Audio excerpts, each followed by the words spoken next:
the only major U.S. 2-year-old sale held over a dirt surface, Mid-Atlantic May continues to produce graded stakes winners across the globe and on all surfaces. Recent grads include Eclipse champion Straight No Chaser, brilliant winner of the Breeders' Cup Sprint, as well as this year's Riyadh Dirt Sprint at the Saudi Cup, plus Grade 1 winners Full Count Felicia and Sacred Wish. The Fasig-Tipton Mid-Atlantic May 2-year-olds in training sale, May 19th and 20th in Timonium, Maryland. Where will you be?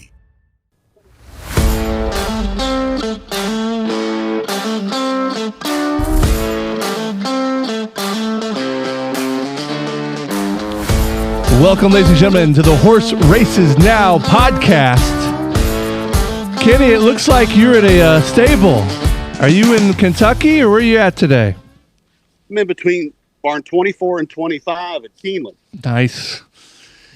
And we are quite busy here with young horses. This is this time of year where we set up this Keeneland barn, and we actually have half of barn 70, all of barn 25, and then a small part of barn 24 up here. Okay. And so this time of year is kind of unique because we've got a lot of horses that have either been claimed or sold in the last few months. A lot of older horses that aren't stakes quality, and then we migrate in a lot of young horses from Silverleaf.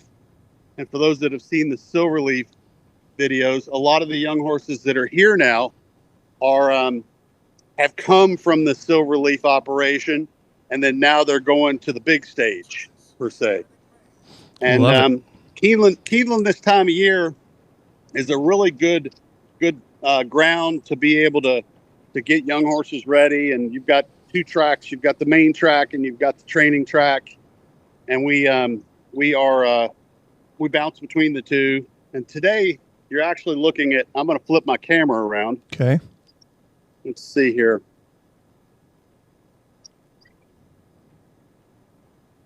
Today, you didn't get the prettiest day ever, but this is a typical work day here. This is part of barn 24, and then this entire barn 25 over here is the core of the group. And then we've got another group, which will go down below towards the tail end of this podcast and show you barn 70. Love it. Now, Kenny, Keeneland is praised for its beauty. Is the backside as pretty as the racetrack? Absolutely. I mean, actually, the best thing about Keeneland is probably the functionality of Keeneland, because the barn area here is so organized and structured. It's one of the greatest places in the world to stable. If every racetrack in the world was organized as Keeneland, we'd all be in great shape. They just really, and we'll at some point I'll show you the walkthrough of what Keeneland looks like from a like with the way it's laid out. But this is a training board. You've seen these before, I think, in some of our other versions. And a lot of the details are up here, everything choreographed and such, from stall number, horse's name and stall number, and working our way around. I would say 80% of these horses on the board are youngsters. Mm-hmm. And the top of the board is here in barn 24, 25, and the bottom is a list of barn 70 horses, which we'll head down there a little bit later. All right, Kenny, I'm going to get into a couple questions here for you. In our last episode, we had a ton of Torpedo Anna questions. Give us an update. How's she doing? She's doing fine. I think more than anything, I think she just got somewhat mugged in that race. Yeah. I spoke between talking to Brian Hernandez and Johnny Velasquez that, the 5-horse came in on her really hard, and it bumped her into the 1, and then 1 bumped into the rail, and then came back into her, and then sent her back into the 5. And so there was quite a bit of action there. And the only thing we can figure is it knocked the wind out of her a little bit. And she seems to be fine otherwise. Tomorrow is a big day because we're going to give her a little workout. Okay. And then right now the plan is come back in a race called the Fleur de Lis. I'm checking horses for lameness coming out of workouts. This is typical routine here. But the Fleur de Lis is June 28th, and that might be the same day that Mystic Dan runs. Okay. And Mystic Dan breezes tomorrow at Keeneland as well. There's one. Looks like he went out and worked hard and get a little rest. Yeah, tired now. That's a nice deep bed. Heck yeah. Handsome Pants. I love that name. He was kind of on the Derby trail and ended up needing a little more time. And World of Rock. You might hear this one next year. Ooh, that's a good one. Big Rock Your World Colt. That's a stallion that I'm gambling is a good one. Pretty great horse. Gift box filly. Mizzen Mass Mare. Probably going to be a grass horses filly. This is the set list for the barn. This is something that each groom, riders, they all want copies of this. Let's see if I can tuck that back in there where they can get to it again. All right, Kenny, you were on the Tony Kornheiser show. You made which is really cool, but you made the comment how if you had it to do over again, you would not send Mystic Dan to the Preakness. No, I wouldn't have. And which is what Sovereignty's doing. So explain to us that decision. Why not? Well, Mystic Dan, I mean, and every horse is different. Not that that's a criticism of Sovereignty. I'm sorry, not Sovereignty's not running, but journalism's running. Journalism's coming back. Yep. So the reason why I would not have gone in hindsight, of course, hindsight's easy. Yeah, hindsight's easy. Look, but my horse was wilted by the Belmont, and it took me forever to get him back. And now, a year later, he's finally back. But hindsight's 20/20. But I can't. You can't really work in hindsight. You can only deal in current affairs in the present tense. And in hindsight, yeah, I wish I hadn't gone. But and at the time, we felt like it was the right thing.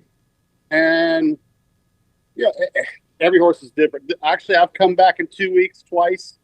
I've done it 3 times. And one horse ran third, Creative Minister. Mm-hmm. And then Tahana ran back in 1990.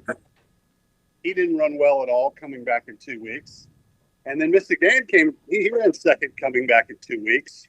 But then by the Belmont, he was done. He was wilted. So, it's never black and white. It's never easy. Well, on our last podcast, you talked about how moving the races to the first Saturday of May, June, and July. We did have some comments on that. How do you feel? Somebody said, "Don't mess with that. It's disrespectful to the horses that have won the Triple Crown in the past." How do you feel about that comment? Well, I mean, other sports have changed. That's right. I mean, in baseball's changed, basketball's football, changed. everything. Yeah. What about Pete Maravich? Should he be upset that there was no 3-point line when he played? Yeah, and just because of that, do you not add a 3-point line? That's a great point. Yeah, I mean, imagine if they had a 3-point line. He would have been probably one of the greatest, shooters ever or point scorers, and they said he would averaged over 50 a game if they'd had a 3-point line when he played. Easily. Yep. So that's all. But they made those changes, and they made those changes to make the sport better, more interesting. And today we can't comprehend the sport without the 3-point line, right? That's right. So maybe there'll be a day that you can't comprehend horse racing running other than May 1st or first Saturday in May, first Saturday in June, first Saturday in July. But it's going to take some higher powers to get all these things done, and very much out of our control. But for me, I think it'd be a good idea. We'll see. What do you think happens to the Jim Dandy, to the Haskell, if that happens? They all adjust. Mm-hmm. They all adjust all the time. I mean, the Haskell hasn't always been in that position, same spot. You go back to the Preakness years ago. The Preakness, at one point, I think, was run before the Derby. I mean, so it's completely flexible. It's been flexible. We ran the Preakness in October in 2020 because of the pandemic. That's right. I mean, we ran the Derby in September. Right. We ran the Oaks in September. I don't know why the shift's such a big deal, but if it's better for the horses and it would be better for the sport, then, why not? I think tradition's great and everything, but let's be realistic. Things do change. 100%. Completely agree on that. Talking about change, Junior Alvarado had his whip fine of $62,000 and a 2-day suspension. Same thing that happened to Brian Hernandez. What's your take on that? Did Brian Hernandez get fined $62,000? Well, it wasn't that much. I think his was in the 30-something thousands, but he got fined and suspended. Was that for which horse? Mystics? No. I forget which race that was, but I know we went through the whole Brian Hernandez fine. I'll find out as you're looking at it. I don't recall. I don't think it was for Mystic Dan, but I think it's excessive. People that don't know, those whips are popper whips. They are very lightweight. I don't think that how many times a jockey strikes a horse is a big detriment to the game, although we definitely don't want abuse there. But I do think 62,000 is a little excessive. I do think what happened to Torpedo Anna should have been that actually could have killed somebody or a horse. The way they bumped into each other? And nothing was done. Nothing's said. Yeah. And nothing's addressed. And, I call and okay, what's more egregious?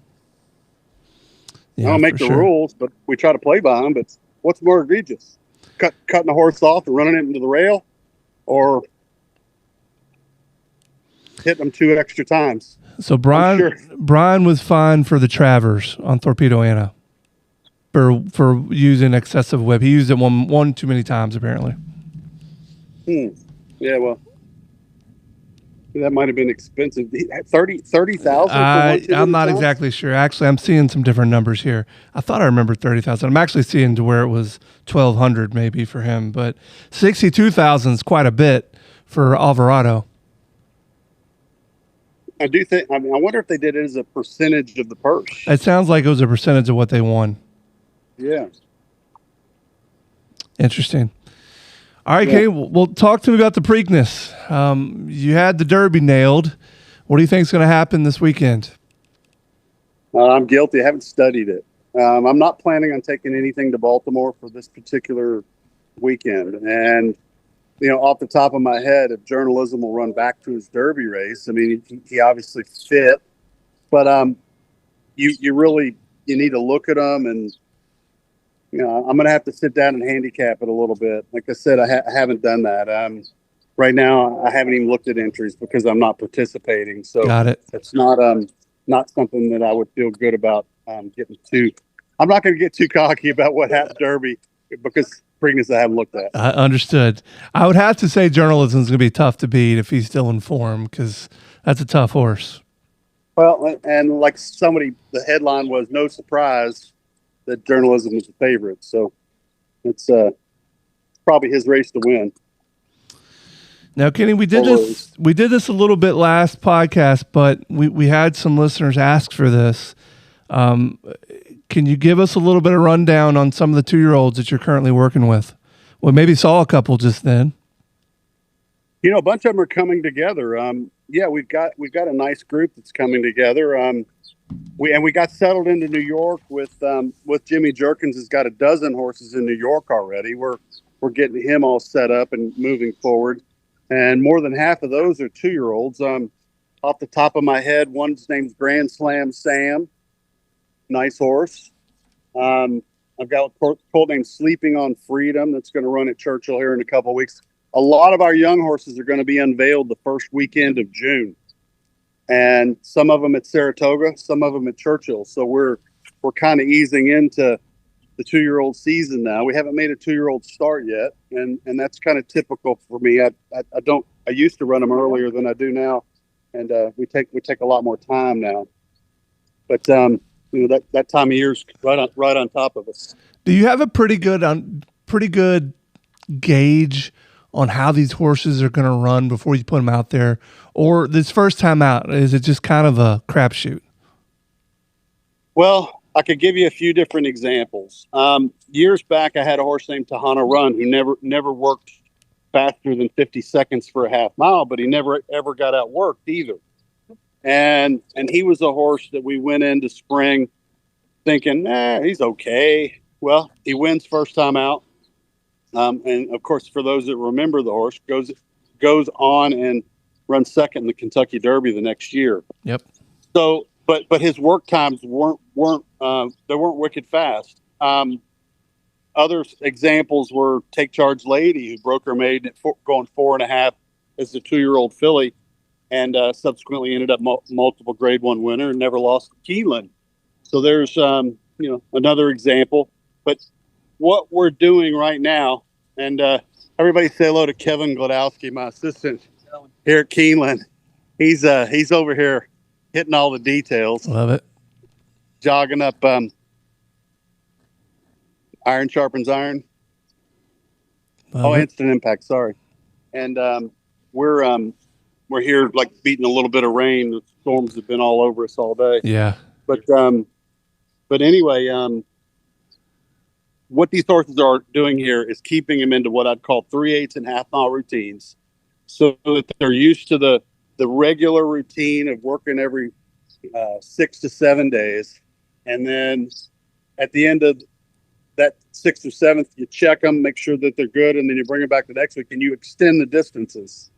And right now we haven't taken many further than a half a mile. And we're just more than anything teaching them to sit next to horses and rate and relax and then finish. And we don't put so much emphasis on the gait as others maybe. We put more of an emphasis on making sure they stand without an issue, leave clean, then settle, then finish.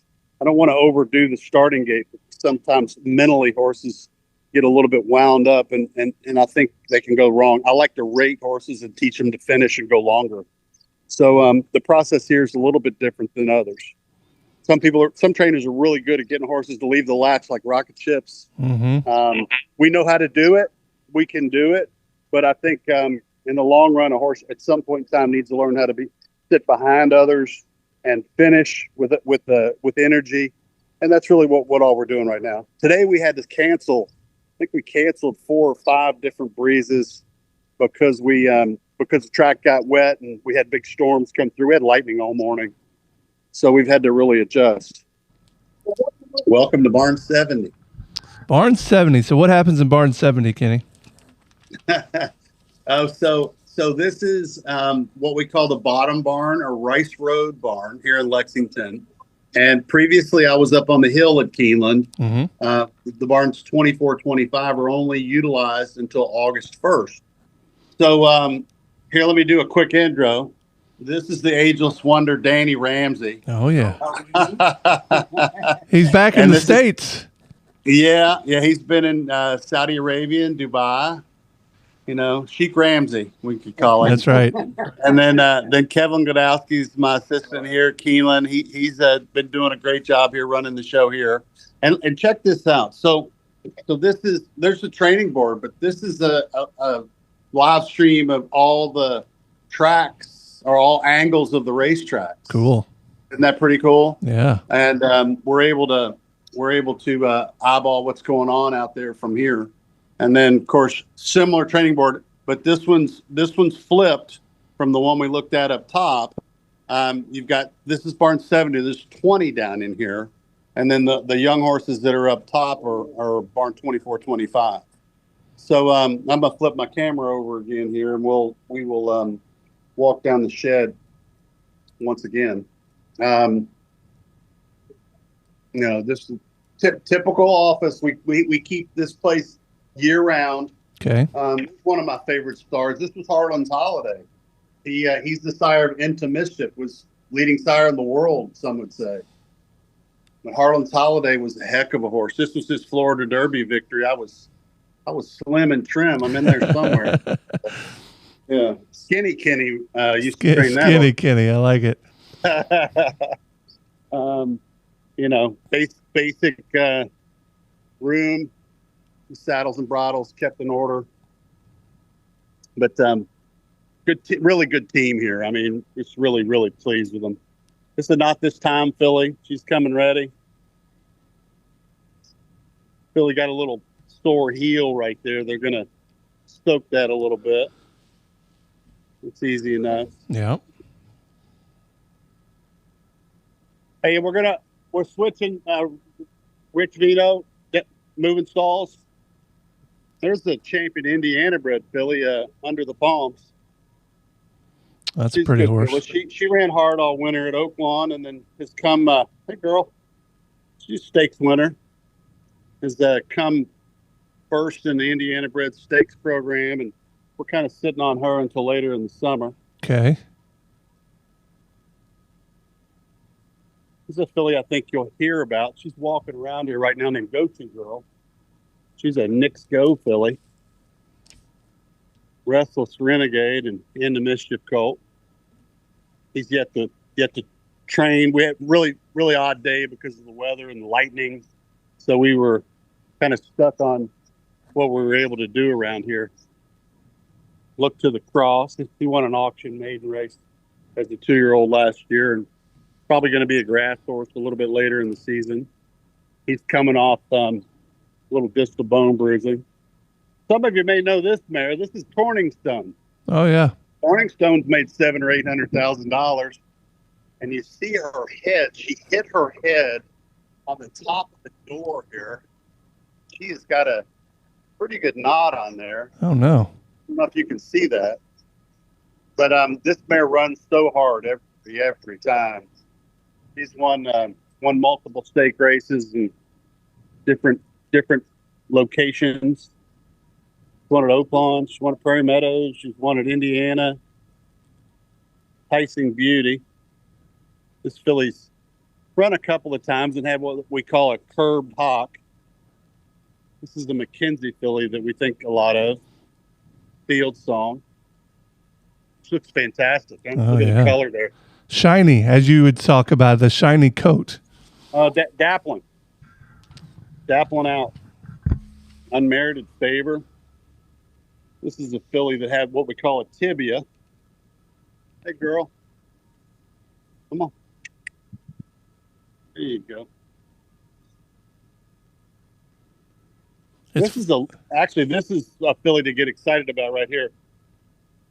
For those that remember Daddy's Little Darling, this is one of her foals by Into Mischief. She's owned by Coolmore. Okay. Come on. She's not being very social, but this filly's mother was a grade 1 winner for us. She made, I'm going to say $1.5 million, and then was sold for $3.5 million. But this filly right here has got a big future. She's just a little bit young right now. Call Me Johnny, Ohio bred. Kenny, it's amazing how some of the horses will put their head out and want to be petted and others don't. Yeah, they're all definitely individuals. And this is Render Judgment, who ran in the Derby last month or a couple weeks ago.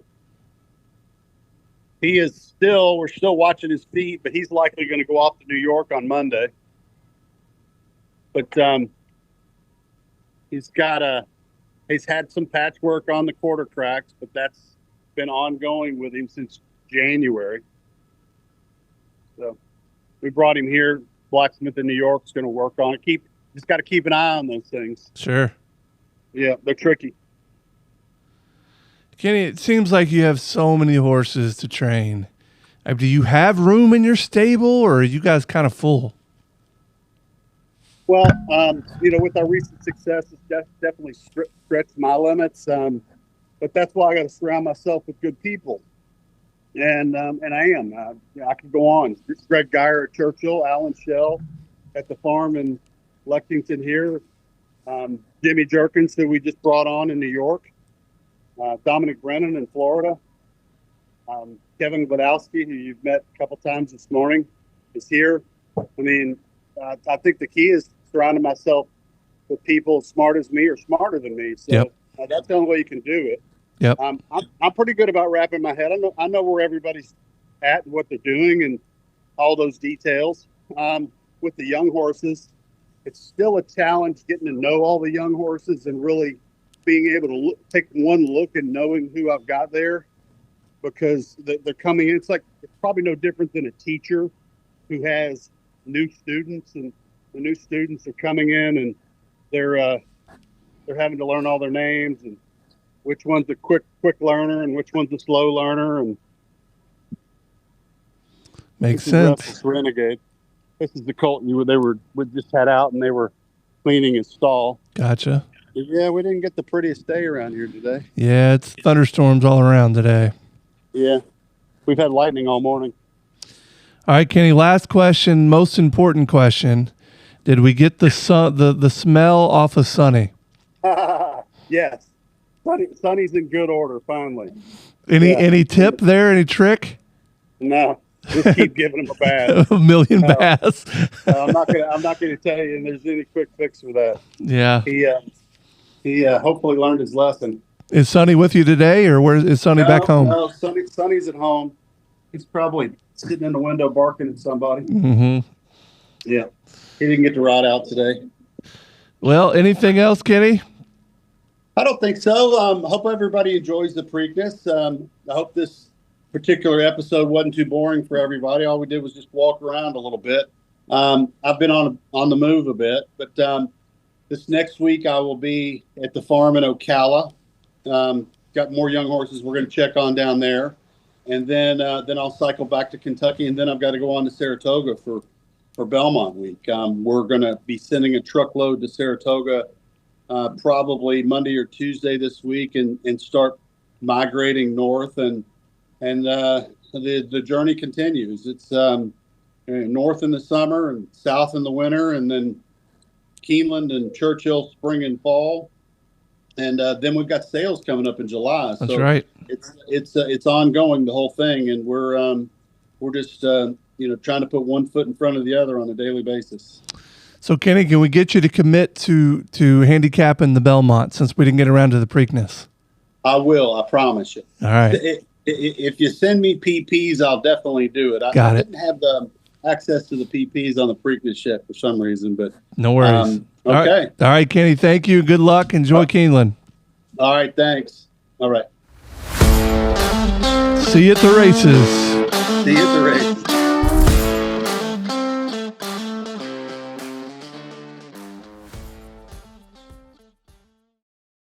The only major U.S. 2-year-old sale held over a dirt surface, Mid-Atlantic May, continues to produce graded stakes winners across the globe and on all surfaces. Recent grads include Eclipse champion Straight No Chaser, brilliant winner of the Breeders' Cup Sprint, as well as this year's Riyadh Dirt Sprint at the Saudi Cup, plus Grade 1 winners Full Count Felicia and Sacred Wish. The Fasig-Tipton Mid-Atlantic May 2-year-olds in training sale, May 19th and 20th in Timonium, Maryland. Where will you be?